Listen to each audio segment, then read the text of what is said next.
If meaning is something you assign to events, why does it often feel as if meaning reacts to you?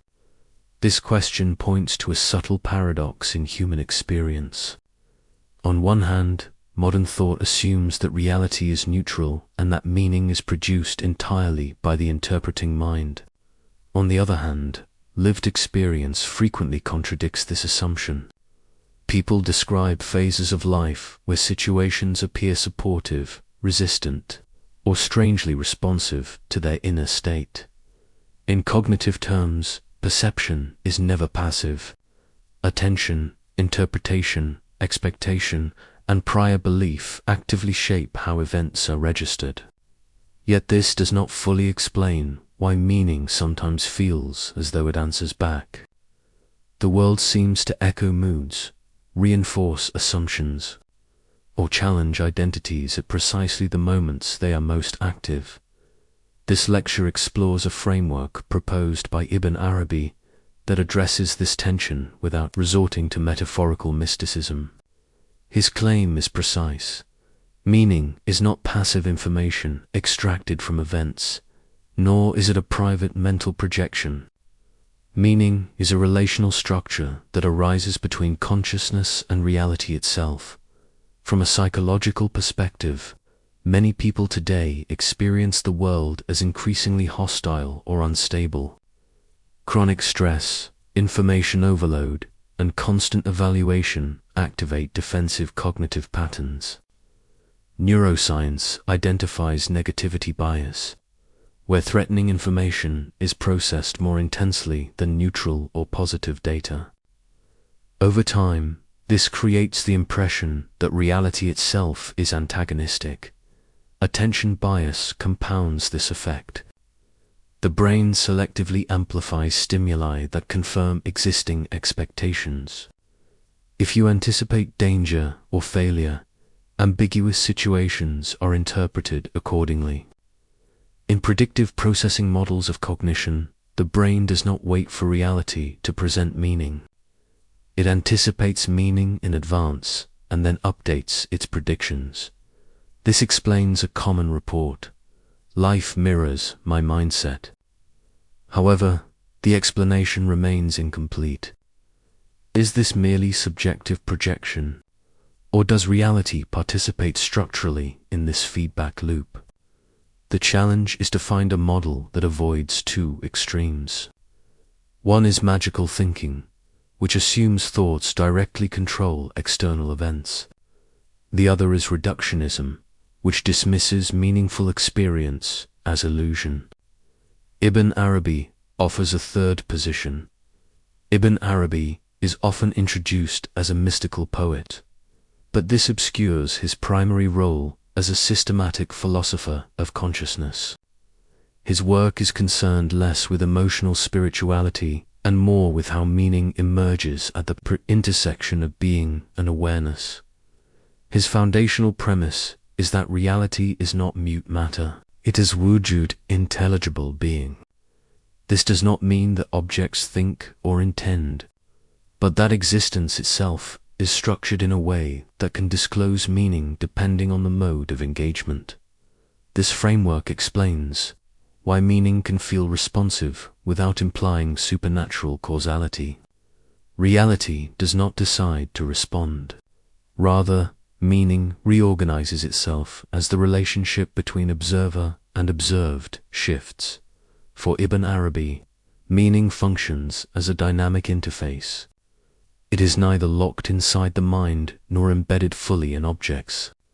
It exists in the relation itself.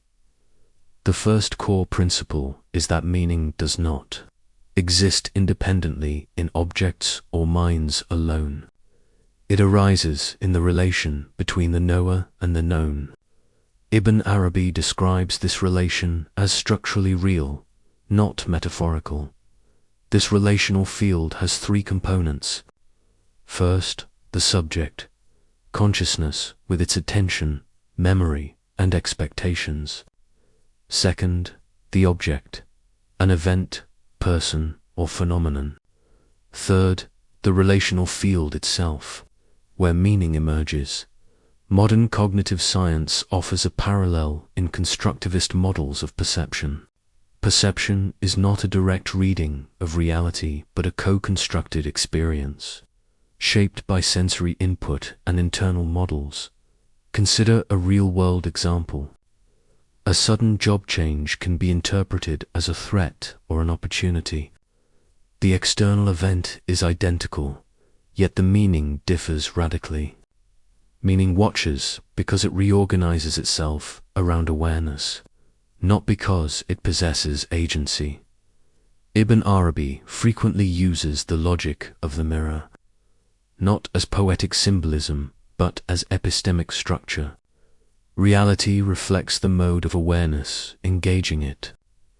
What is mirrored is not personal desire, but cognitive, emotional orientation. Neuroscience supports this through research on selective attention and salience mapping. The brain assigns importance to stimuli based on relevance to current goals and emotional states. As attention shifts, different aspects of the same environment become prominent. This does not imply that you create reality by wishing. Physical structures remain unchanged. What changes is which meanings become available. Two people in identical environments may report opposite realities because their attentional systems highlight different features. Meaning adapts to the observer's posture. It mirrors not fantasy, but orientation. Another key insight in Ibn Arabi's framework is that reality is not static. Meaning unfolds continuously.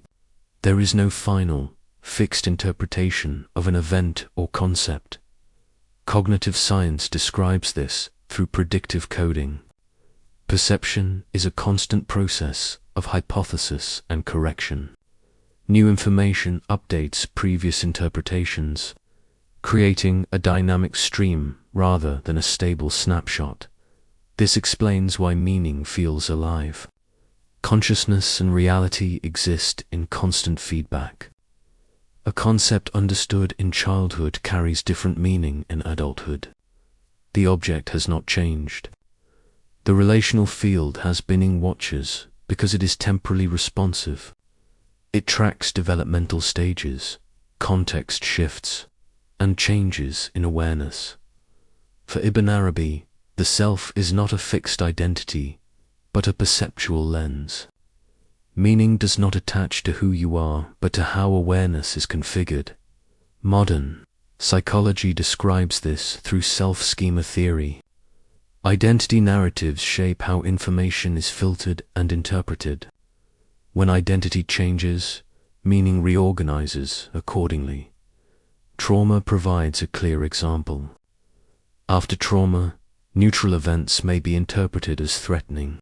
The world has not changed, but the lens has. Meaning tracks the configuration of the self, not external facts alone. This reinforces the idea that meaning is relational and adaptive, not imposed. A common confusion arises here.